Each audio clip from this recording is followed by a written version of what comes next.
Voin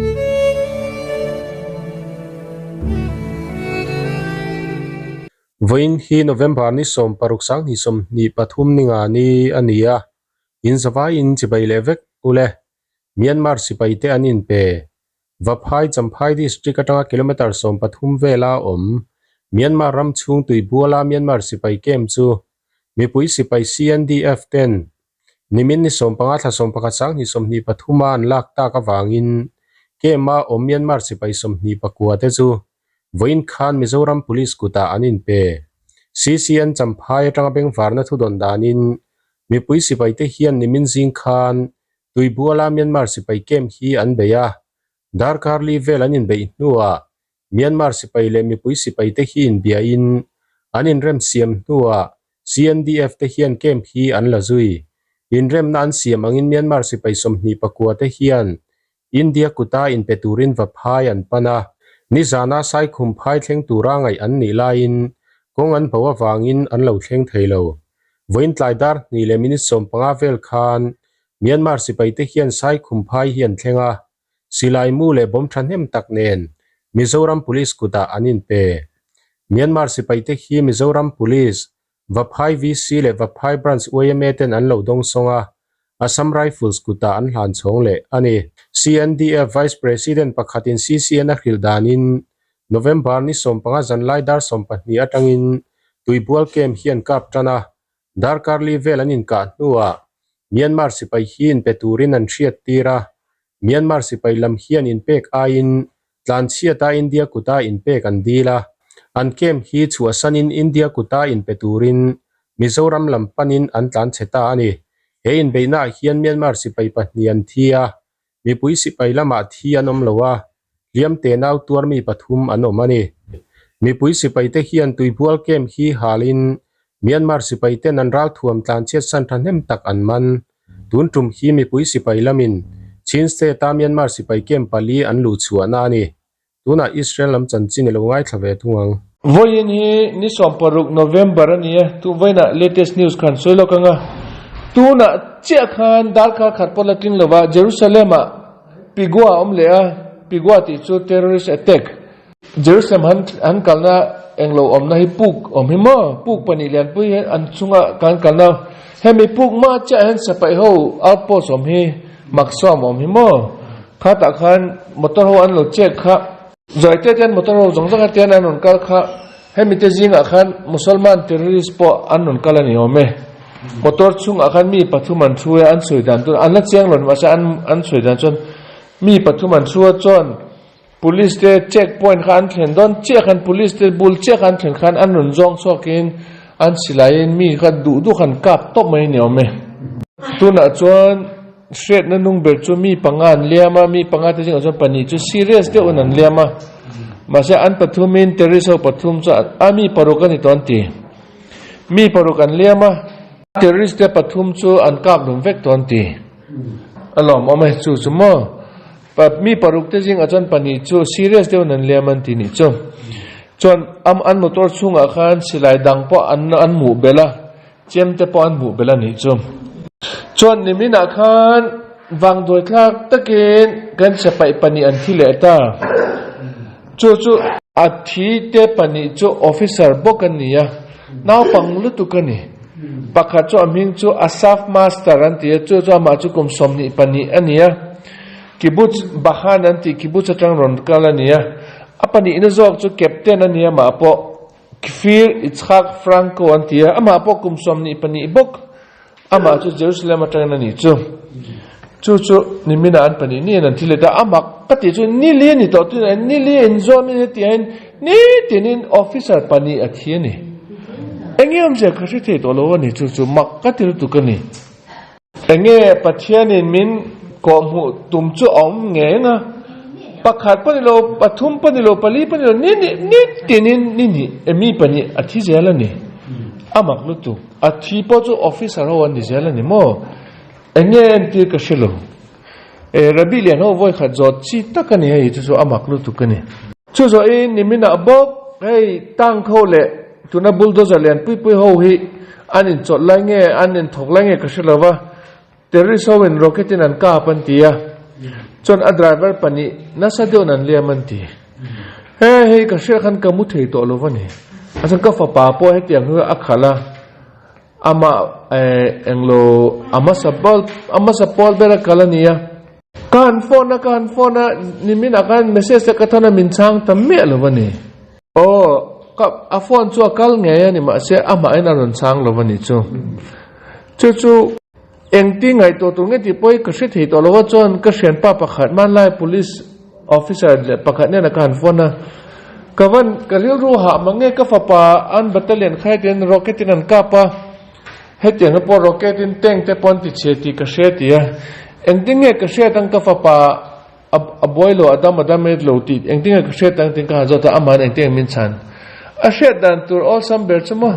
sepai atrangin telephone mu chon a boy ti na nia sepai hoin in phone lo chon engma a boy lo ifa pa cho dam reng ti na ni ti mai ro che tuna chon pathian zara in min phone lo wa chawang chon ka ti mai ni mom a tha ni mai chu ba ka ke ma en karin na pakhatoma ka she cheng lu tu chu kan ui hi ka ta turin message min petu ni han ti mai nga uhian apute he boina tor chon an hre em mane he an trap zela ni zana india kan omla pan kan veng apo kan than omte kan in ma che te kha an fa pa kha shilong le khazira nia shilong akhan khasi ho anon vit chemina non vit lumani chu tu ma lai telephone te omania tu man kan rian mai ai mi zana khan an ui kha mani ke mani veng am ui kha zan tlaiwarin a trapani chu anei tu kan benching ve khatin enge bang toratin an englo pon how thup ni ma se a trap na sakhop maya a share ni chu azon zinkara khan telegram kharon thleng ta mo chu nia kan ui chu he tiang pau pathian zara engma zana a boy lova nom don amua chu ba ke pokalung tlemin azai tam de ni mo a hriam ti chu karim ta ni bui te hian a hre the ni an pu te a boy chon mo ka fa pa po ka ui hian lo lu tu ka ngai lu tu ka aron sepai kalma po khan he tian ni tina sepai tangi ralin tran ma khan sepai englowa suti ron kalpan he hian khai hre theilu tu ka ni chu kong khar an alo nga kena ron ka khan zong put mai ni mom chu nia baru khashem ka fa pan boina pathian in loveng sera tor lo jama sa alo tor na chetom chon he na hriang ti kharing tla ta ni amak hei ui ho hi mo an hriat nei amaka keipo na thoka tang tu na tang ina ka kala hian ka kal hun ni ka thlen hun a hrian ni mi lo ngak zel ani chu zo in ni mina kan se pai ho aza an lu thuk deu rat ni mina po chon Hamas te shoi tu pa Ismail Haniyan ti ama in pakhat lian pui pakhat ro pui lu tuk lal te in ang mai pakhati an ko khan alo om ni chu chon ama ni pakhan tu in nge ti khan an van lian ven ro pui ti khan an ami ho khan an filta hei Hamas te shoi tu pa alian bel pa in an hin tin ama chom lowa achan chama chu Qatar ti rama chon nuam de no mani aza changkang na tura khovel pum puin tran puin na poisa pek tam lutuk kror ta pek kha ke mani trong chon mak ta doi ding trap tlule ta voice om tlule ta ti zat kha peta ni chmom ami puite ta tungam pakhat ma po ada shan do wani avain amata tu le Hamas te ta tu vekina la ta dai mai ni hemi paisa chon tu na hen Qatar a hen 5-star hotel te he siama in lo pui ma na ki siama ne nom do no ma ami pui te chu up boy pui me lo wani ba se aza pon in pathum vela ne ni chu lo pui deu chu tuna in pakhat po ro pui do mu kha ama ta ni ti share khan an ti che sak ta vek mai ni sa pai ho wen mo la mo me ma sa ma ta jam poi poti me da lo cheng khat lak sak ang ni amma kasin khovel pu na share ta ni ma se eng ma an soi lo shelo ngi na nom to mai achan chu juda te do tu chan pui jala ni chan cho an chiat na tur an manin chiat loin an chiat na turi an siam ani khovel hian mo zakhare soi khani mai ni khovel pu pe nang mani do turin an ron kal do na in that na pon mu don lova nang mani kha misolin an ngai do nang mani kha thai bo turin khovel pu pe an in pum khatang ti khania tu nan hei cho at intran na chu kan mu tak tak to ni juda ho that nai an mu thei to me lova ni khovel pum pu hian ama son min tha te pokha eng ma an po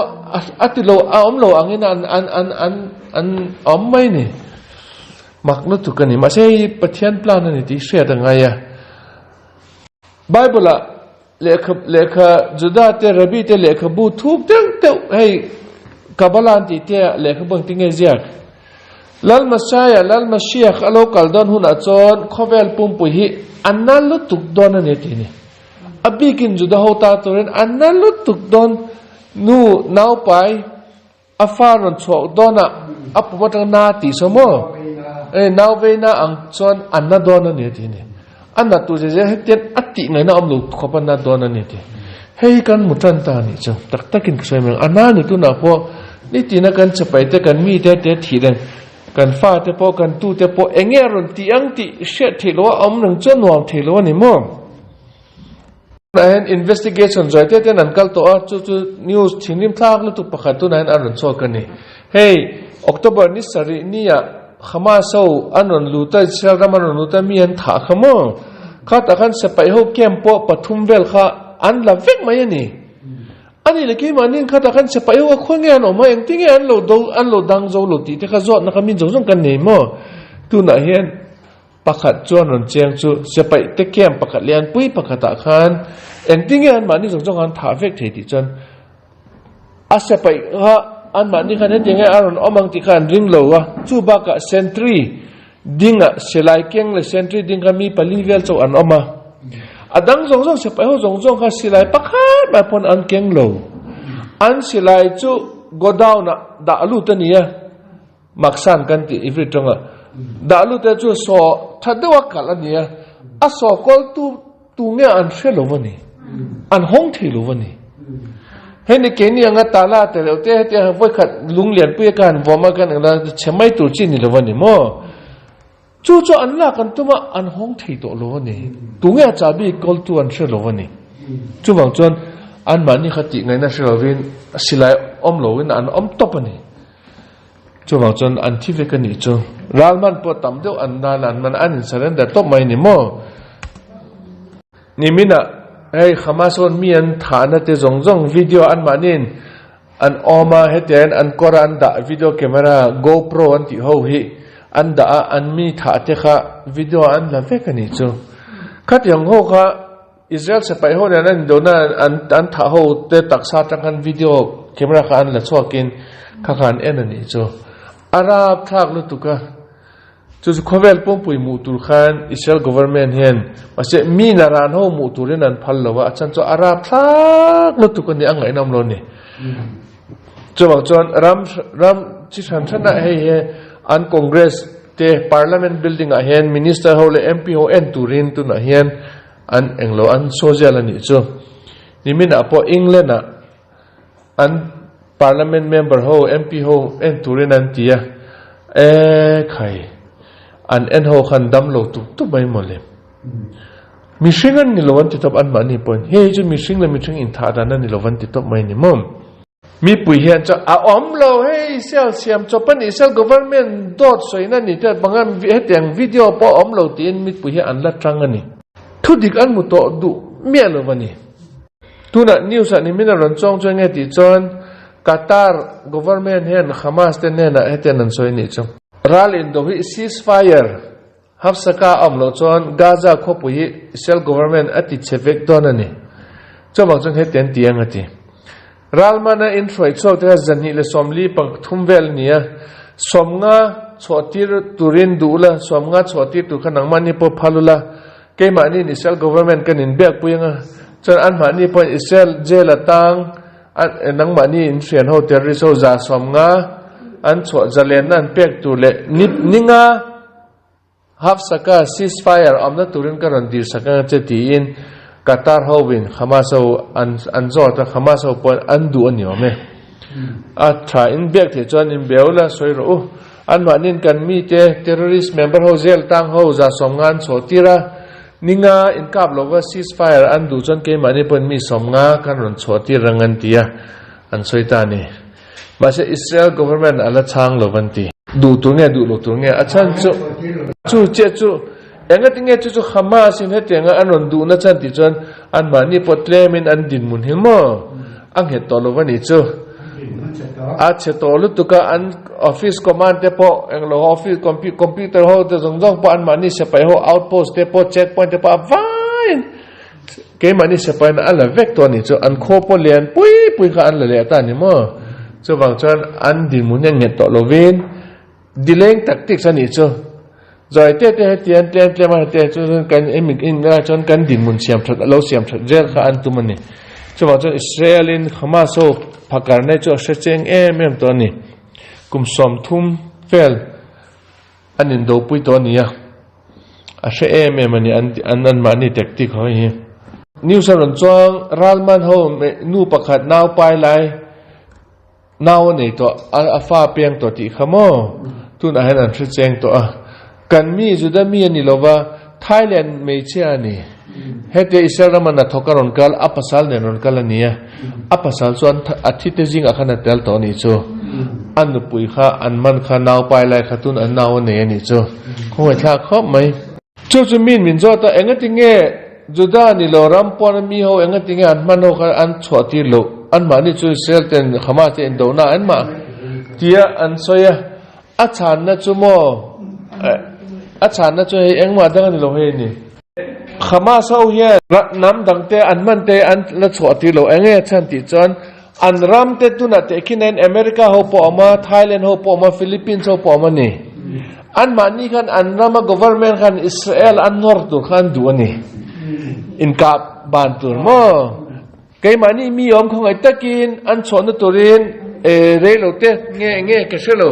in kap su tia Israel ho an nor tur khan du bang khan an la choti lo ani chu zo in nimina kan se pai ho Shifa hospital an ti kha an lut nge ta engma an ti chelo a thei to pin engma ti chet tum lo turin an luta Hamas ho chu khai o sazu angin an lo tlan chevek to ni chu ma se mi klema hoisan deu Hamas ho kha se pai kha mi sompali vel chon kap lu mani chon an cheka an ena thadeu na nena an rin ang chekhan Shifa hospital noya khan an ma ni puk len pui lo ma an office den lo ama silai chu khai o tam lu tu kan kalsan AK47 ni maya hiran mani AK47 le AK56 an ti nia khai o an muwan mutchok nem em chon anzo ta enge in ti do ne mi silai engma kan ti don lo he apon kan da tractorin kan theten kan ti cheve kan tin chon silai kha apona le akhan heten an dain heten line in heten da an mani sepai ho bulldozer kalin heten avain ara cheve kan mo man thilo turen pakhat panital min pese ke poral don ka chok le top mai don lo achan chu an silai ya in anglovani musulman ho terrorist ho zongjong khovel terrorist ho an silai du ber chu AK47 ti ni mo Russian ho siam ania chunen chu an claimin athar deu an siam AK5060 pakhat po ama hemi pani hiani terrorist ho zongjong khovel pum puyan man ber chu ke mani se pain kan man chu M16 anti le M14 en tabort hi chi thum kan manga M16 le M4 chu America tan min supply ania ke mani ramakan siam chu tabort ti pakhat thadeu pakhat tu nan ama chu kan manga AK47 ti te chu asilai mu pokan nei lo ni ke manin apa atang kai na om lo ni chu ban ti chet kha thaber mai ni chu zo in nui jatha takin magdawin Iran le Hamas anin be ni chu Hamas win engatinge in sepai ho Iran sepai ho tun tlenga ke mani tran pui tura in lon tir lo ti in Iran government ka Hamas ho nan dirani ome Iran in engtinge chan ngai thlo Hamas te poisain kan tran pui che thomno silai mu te kan pe ni ma se kan sepai ho chu kan lon tir don lo nang mani ral do turun ke mani sepai ho kan sacrifice don lo wati ama kasin Hamas o pa kan sok phut mai an phuzuk mai an ti ni an rin lo angin an ron chang ani chmo Israel sapai ho an lau nan an ni makan ti ni tun tlenga an in do Hamaso veng chunga Hamason an shet na veng an khopui veng em in Israel sapai ho in le in kara hen an kala base tun tlenga hen kar khat khat le chan ve in do na kan sapai te chu zani le ti an la thi chowa an tran ni an tha ho khani lovin mo tuna rala luta zani le ti cho an thia Hamas terrorist tu nain sang ruk vel an thi to ani chu Iran government pon avan mak veng tinge Israel sapai ho an thi lo tien ngai to na pon ni deu ani ang kati mai ni kan sapai ho thi turin kan on tir lo wang ti top alo mo me chu zo en ke mani veng akan minister pa security minister Itamar Ben Gvir pa de oni ya nimin apo zela azukala zela tu na Hamas terrorist ho nung chungan man ho he anda na khomna zela khan anzukala jail warden tene na khan thu he tena pe ne an mani ho he an room atang chok me lo tur dinglam khut an vai he ten intran factor pakhat ten he ten intron dun tur chu zo in an mun na po bedding eng ma pek lo tur blanket po pek lo tur chu ba ka apoi mo bera tene ni tinin zingkara tangin zan tangin tang lovin an mani shetur amani ngai thlak turin Israeli government Israeli ram zanagana hatikwa ti kha hey microphone in tidona ni tinin hey ring tawin in play dona ni atia awam lai tangan ama awam lai tangan an play tranta ni cho ring lutuk terrorist ho an mani le mani po in bethelo khopa ring in an play ni cho tu na ari dung mayan ti an jel an nuam fak lawang mole terrorist ho ta tur chun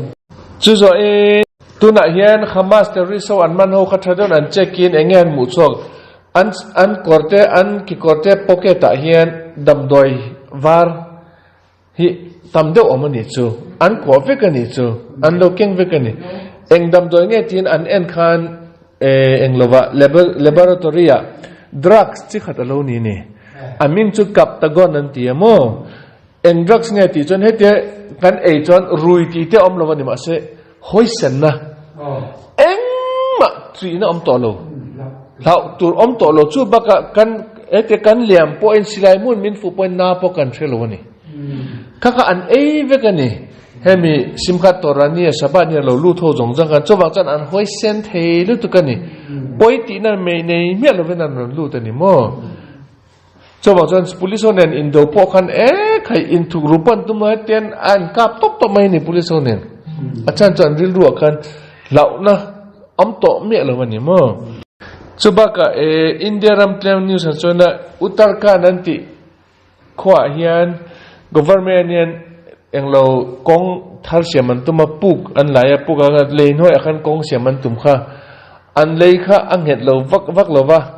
a kong alu na ber kha a lei kha aran chimta chunga khan mi somli bel na tho khan chok the to lo wani wai hin ni li ni to ni chu ma se an wang ne ti mayang apu kha achunga tangin he tian khor mangin tere te an ti pop an vita hetian khat akan suise de uhian an mani ele intu khatian an lo pet khazela ni borok lu na tur poni mom ase lian de wati khala omani avain aron tlak chon an mani kha thivek mai ni mo chuba chan epitel valley antia munni in antia khan ele inte an ko an da tha ton borok po thadewa om thina tu khan mi pali panga chutu andam lo tan ti khoi thla ke heng poni se chu voina news ania voina kan thu soi chu pathian mi lo san saksela kan niti na ke manin sam kan chiar nen hey charity kan pek poisa hi pathian mi lo san sak nge sela kan unau te kan fa te kan tu te ral dawa naw pangkum sompret sompakwa khovelan nun na nuaman man du lai takin tun ahian thi le dam in kara ral doin aram veng turin nan chwa kania anral mi te mangai na amme lo ten zinga an ma ni chu ka fa pa chu ถ้าขัดแล้วจันเวนี่ต่อไม่นี่อัดถ้าเดิมปอไว้ขัดปะมาปออันมุลวันนี่จนอะไรอินซิลไฟโลตีบาลดอนต่อครบไหมเกจิเอาไว้จูอาริกต่อครบไหมยังจุดนี้เกมานี่กันมีแต่กันฟาแต่กันตูแต่จงฮีดำตะกอินารุนกิเลตตินี่นะตุรินอันดัลปอนเนี่ยเงยนะตุรินปะเทียนิโนมาลสมรสเชเกมานี่ตินาเตนสามกันเชียเนนเจตกาเจริติกันเปียกนะวางเงินปะเทียนินกันอุณเอาแต่อเลียมเฮาจงปะอันดำชอกเลยเงยนะตุรินกันทิลติกันเทตอกกันติตรงใจนั่นแหละเจริติแต่กันเปียกกิพันมิโลสารสักเงยรอเซทุกสิ่งที่ต่อเราเซไว้ในนิวส์